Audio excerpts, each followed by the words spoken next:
एक तो सोच ली जाट और झोटा जहाँ भी मिले उनका लठ मारूंगा। जाट और झोटा जहां भी मिले लठ मारूंगा। जाट और झोटे की बराबरी क्यों करी गई है? कभी 35-1 का नारा दे दिया जाता है। इसने अपनी कुर्सी के घमंड में ये बातें कही हैं। इसकी शक्ल देखना नहीं चाहता, जिसकी शक्ल देखना तो इसका बीपी हाई हो जाता है। इसी कौम को टारगेट क्यों किया जा सकता है? आरक्षण की बदौलत जो एससी महोदय थे, इन्होंने इतनी बड़ा पद पा लिया है, इन्हें मेहनत नहीं करनी पड़ी शायद। ये घोर निंदनीय है, इसको माफ नहीं किया जा सकता। नमस्कार दोस्तों, मैं अमित सिंधु और आप देख रहे हैं तेज मीडिया।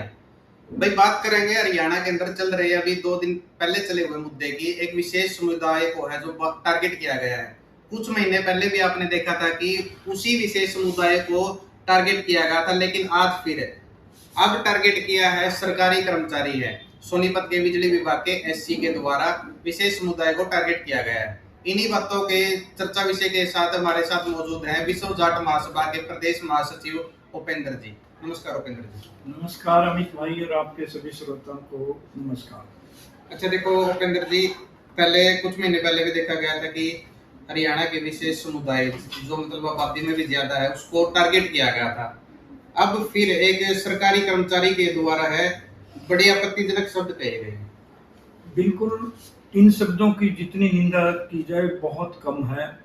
एक इतने अच्छे ओहदे पर बैठा व्यक्ति, अधिकारी, और इतनी ओछी बातें बोलता है किसी विशेष समुदाय के बारे में, और उस समुदाय के बारे में जो सभी समुदायों को जोड़कर रखता है। घोर निंदनीय बात है।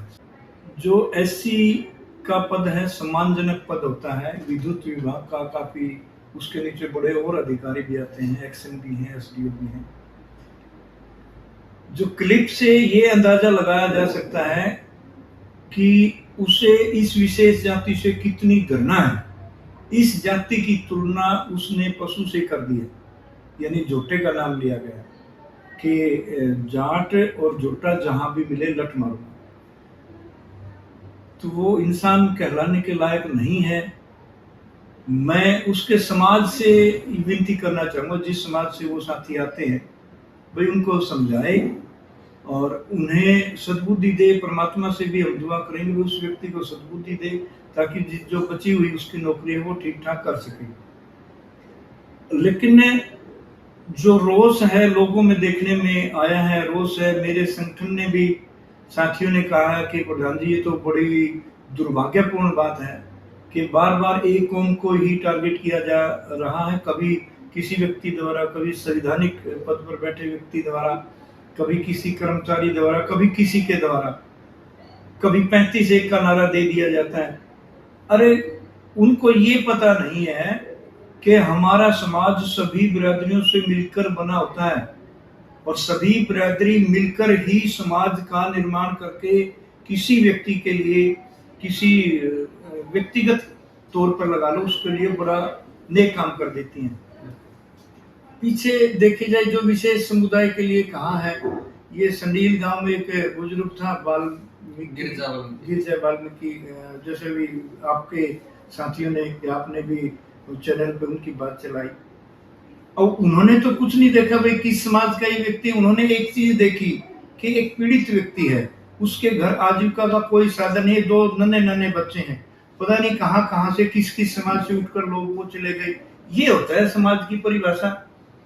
यहाँ नाड़ोंद हल्के के खेड़ी चौंकटा गांव में एक दीपक पंडित जी थे।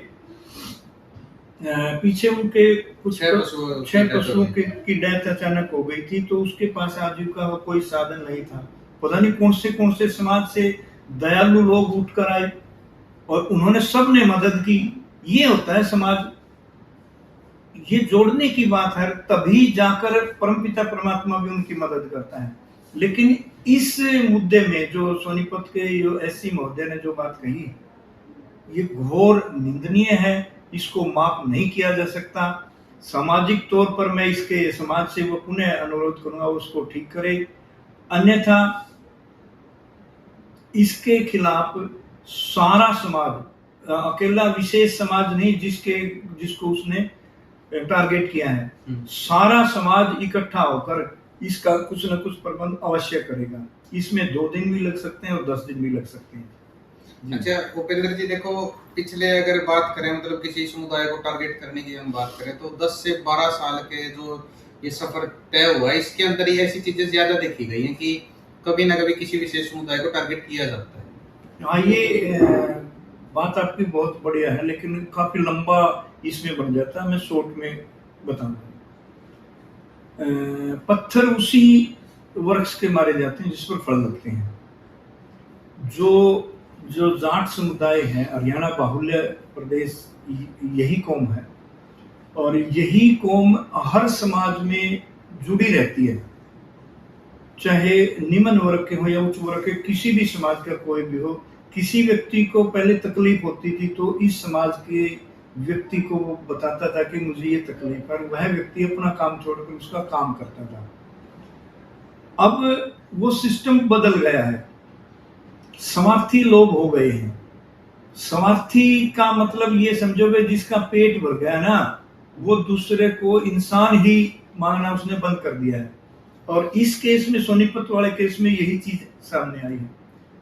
अब वो इस बात को भी एडमिट करता है कि हमारे दादा या हमारे पूर्वज थे, वो मजदूरी करते थे या घिसर पसर करके जो भी काम करते थे, ये कुदरती बात है। उस समय किसी के पास भी कुछ नहीं होता, कौन सा ही समाज हो, सबके पास हैंड टू माउथ की बात होती थी और वो जो अपना जमींदार के ऊपर ही संबंधित, उस पर ही सारे आश्रित होते थे, किसी भी समाज का व्यक्ति हो। आजकल थोड़ा सा लेटेस्ट वर्जन चल पड़ा है, छोटी छोटी इंडस्ट्रीज बहुत हो गई हैं, काम धंधे और भी शुरू हो गए हैं, तो उस प्रकार नौकरियां भी आ गई हैं। जैसे आरक्षण की बदौलत जो एससी महोदय थे, इन्होंने इतनी बड़ा पद पा लिया, इन्हें मेहनत नहीं करनी पड़ी, शायद पढ़ लिख गए और नौकरी जल्दी मिल गई और अब इस पद पर आ गए। कठोर परिश्रम जो इसने कही अपने दादा परदादा ने कहा ना, अगर वो नौबत होती तो वो इस प्रकार की बात कभी नहीं करते। अब इसने मेहनत नहीं की, बुजुर्गों ने मेहनत की थी, वो कभी भी अपने को समाज से दूर उन्होंने नहीं रखा। वो समाज के साथ अपने आप को जोड़े रखते थे, चाहे उनके खुद का समाज हो या फिर विशेष समाज हो या फिर कोई अन्य समाज हो, वो सबको अपने साथ लेकर चलते थे। उनके सुख दुख में जैसा भी वो काम आते थे। अब इस प्रकार के व्यक्ति जो सरकारी ओहदों पर बैठे हैं और ये निम्न स्तर की, घटिया स्तर की, घटिया मानसिकता की बातें बनाकर समाज को तोड़ने की चेष्टा करते हैं, भरपूर प्रयास करते हैं, ये तो समाज के लिए बड़े खतरनाक सिद्ध होंगे। आने वाले समय में इनका समाज ही मतलब इनको निष्कासित कर सकता है या इनको प्रताड़ित कर सकता है या इनको अपने जैसे हुक्का पानी बंद होता है इस प्रकार का काम कर सकता है। मैंने कुछ लोगों से बात की है, इनके समाज में भी इस बात का द्वेष है कि इतने ऊंचे ओहदे पर बैठा व्यक्ति इस प्रकार की घटिया मानसिकता का परिचय दे सकता है कि हमें बहुत बड़ा खेद है। आपकी वो बात अधूरी रह गई कि इसी कौम को टारगेट क्यों किया जा सकता है। तो सबसे ज्यादा मेहनत करने वाले यही कौम थी। ये जमींदारा करती थी, खेती बाड़ी करती थी और सभी कौमें खेती बाड़ी पर ही प्रत्यक्ष और अप्रत्यक्ष रूप से निर्भर होती थी। अब वो निर्भरता दूर चली गई है, नौकरी पेशे वाले नौकरी में चले गए हैं और खेती करने वाले खेती कर तो रहे हैं बेचारे वो, लेकिन बढ़िया तरीके से सामंजस्य नहीं बन पा रहा क्योंकि खेती आजकल घाटे का सौदा हो गई है और खेती से अधिकतर लोग इस विशेष समुदाय, जाट समुदाय से ही के लोग ही जुड़े हुए हैं। अब वो मनसा हो सकता है सरकार की भी मनसा ये हो कि इनको टारगेट किया जाए, ये अपनी आजीविका क्यों कमा खा रहे हैं। क्योंकि अगर दूसरा पहलू देखो तो पीछे इन्होंने भी लड़ाई लड़ी है कृषक समाज ने, जिसमें सारी बिरादरियां आ जाती हैं। 13 महीने बैठे रहे, एड़ियां रगड़ी, मार खाई, सारा सीजन चला गया। 13 महीने में तो सारी ऋतुएं आ जाती हैं। 750 से ज्यादा शहादतें दी, यही कि हमारी किसानी बची रहे। अगर ये जो काले कानून थे वापस नहीं लिए जाते तो किसानी भी नहीं रहती और उनकी नस्ल का भी सत्यानाश हो जाता है। क्यों? क्योंकि वो और बेचारे कुछ नहीं कर सकते। जो कृषक समाज के लोग हैं, खेती बाड़ी से जुड़े हुए हैं, वो खेती ही कर सकते हैं। तो कहने की बात यह है कि वो अपने आप में खेती करके ही उन्हें फायदा हो या नुकसान हो, वो अपने आप को खुश रखते हैं, अपने परिवार को प्रसन्न रखने की कोशिश करते हैं। अब जो आदमी खुश रहता है, दूसरे आदमी को उस चीज की जलन हो जाती है कि फला व्यक्ति खुश क्यों है। और यही इसी के रूप में देखा जा सकता है कि इस साथी के मन में, जो एससी महोदय थे, इसके मन में इस जाति के विशेष रूप से विशेष इस जाति के प्रति इतना क्रोध है कि इसकी शक्ल देखना नहीं चाहता। जिसकी शक्ल देखना तो इसका बीपी हाई हो जाता है। इस प्रकार की बातें कही हैं। इन्होंने ये भी बोला है कि इनके सबके कागज मेरे पास तैयार हैं, मैं इनका जल्दी इलाज करूंगा, इनकी शक्ल देखते मुझे एलर्जी हो जाती है। एलर्जी का इलाज तो देखो किसी के पास नहीं है। ये अपने आप को कितना ही बड़ा क्यों ना मानता हो, लेकिन जब समाज के सामने कोई बात आ जाती है, समाज किसी को नहीं बख्शेगा। मैं एक विशेष समाज की बात नहीं कर रहा, मैं सर्व समाज की बात कर रहा हूँ। इस प्रकार के घमंडी व्यक्ति के, इस प्रकार की घटिया हरकत करने वाले, घटिया अपनी जुबान से बकने वाले व्यक्ति को समाज कभी नहीं बख्शेगा। इसका उत्तर इसको जरूर देना पड़ेगा। आज दो, 10 दिन बाद दो, 15 दिन बाद दो, जब समाज इकट्ठा होकर इसके द्वारे पहुंचेगा, तब ये कहां भागेगा? तब ये क्या जवाब देगा? क्या समाज के सामने इस प्रकार की बातें दोबारा बोल सकता है? ये बिल्कुल नहीं बोलेगा, क्योंकि ये एक डरपोक आदमी है। और डरपोक आदमी ही इस प्रकार की पीछे से पीठ पीछे किसी की बुराई करता रहता है। अच्छा उपेंद्र जी, जाट और जोटा की बराबरी क्यों करी गई है? जाट और जोटा दिखते उसका बड़े लठ मारो। साहब, जाट चलो एक इंसान है, इस व्यक्ति ने तो जाट को इंसान भी नहीं माना, पशु के बराबर कर दिया। जोटा तो पशु है और जाट एक इंसान है, कौम है। अब इसने एक श्रेष्ठ कौम को, श्रेष्ठ एक मेहनतकश कौम को पशु के बराबर मान लिया। ये अपने आप को कितना बड़ा मानते हैं? इनको नौकरी मिल गई, नहीं तो इसने खुद इस बात को एडमिट किया कि मेरे पूर्वज मजदूरी करते थे, इनको नौकरी नहीं मिलती तो इन्हें भी यही काम करना पड़ता है। तब क्या बोल सकता था ये? इसने अपनी कुर्सी के घमंड में ये बातें कही हैं। जाट समुदाय को जोटे के या पशु के बराबर इसने अपनी कुर्सी के घमंड की वजह से ये बात कही है। अच्छा उपेंद्र जी, एक क्वेश्चन और है। जैसे कई मतलब कोई भी सरकारी विभाग की बात करें तो उसमें हर समाज से हर व्यक्ति है वहां पर नौकरी करते हैं और हर समाज के लोग वहां पर आते जाते हैं। अगर ऐसी मुद्दे की बात करें तो उन्होंने एक विशेष वर्ग को टारगेट कर दिया, तो वहां पर भी तो और कर्मचारी भी होंगे, मतलब उनके साथ क्या हो सकता है?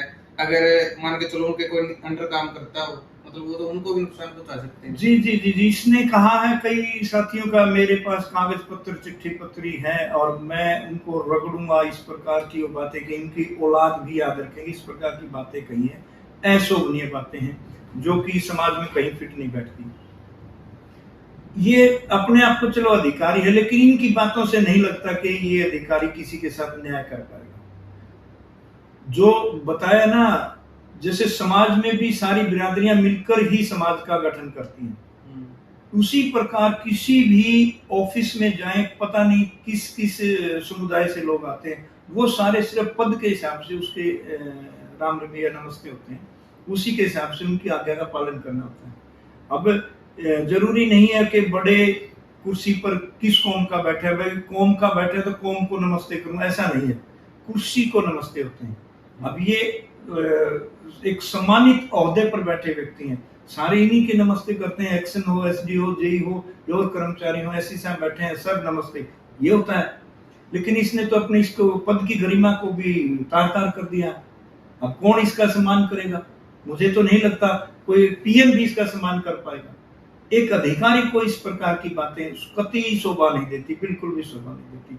और मुझे बड़ा खेद है, एक पढ़ा लिखा और एक इस सम्मानित ओहदे पर बैठा व्यक्ति इस प्रकार की ओछी बातें कर रहा है।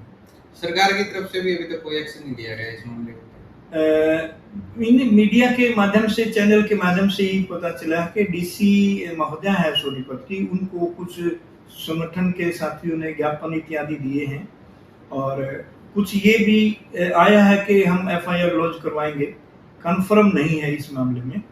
तो ज्यों-ज्यों समय बीतता जाएगा, लोगों को पता चलता जाएगा, वो संगठन सारे मिलकर कुछ न कुछ तो प्रबंध करेंगे। अच्छा उपेंद्र जी, आप विश्व जाट महासभा के प्रदेश महासचिव हो, उसके होने के नाते आप मतलब इसके ऊपर क्या एक्शन लेोगे, क्या डिसीजन दिया गया आपके ऊपर? इसमें मैंने अपने जो सीनियर साथी हैं उनसे और यहाँ पर जो इकाई काम कर रही है सभी जिलों में, वहाँ से सभी साथियों से विचार विमर्श किया है। कल के बातचीत होने लग रही है। यही फैसला लिया कि आने वाली जो 3 तारीख है शुक्रवार के दिन हम लगभग 11 बजे हर जिला मुख्यालय पर ज्ञापन देंगे और ज्ञापन के माध्यम से सचेत करवाने की कोशिश करेंगे सरकार को कि इस व्यक्ति को जिस पद पर बैठा है तुरंत बर्खास्त करे और इस पर समाज को तोड़ने की जो धाराएं बनती हैं या देशद्रोह की जो भी धाराएं इस पर बढ़ती है, वो उस कानून की दृष्टि से इस पर वो चार्ज फ्रेम किया जाए, इसे तुरंत जेल में डाला जाए। धन्यवाद जी, बहुत बहुत धन्यवाद और सभी साथियों को बहुत बहुत राम राम।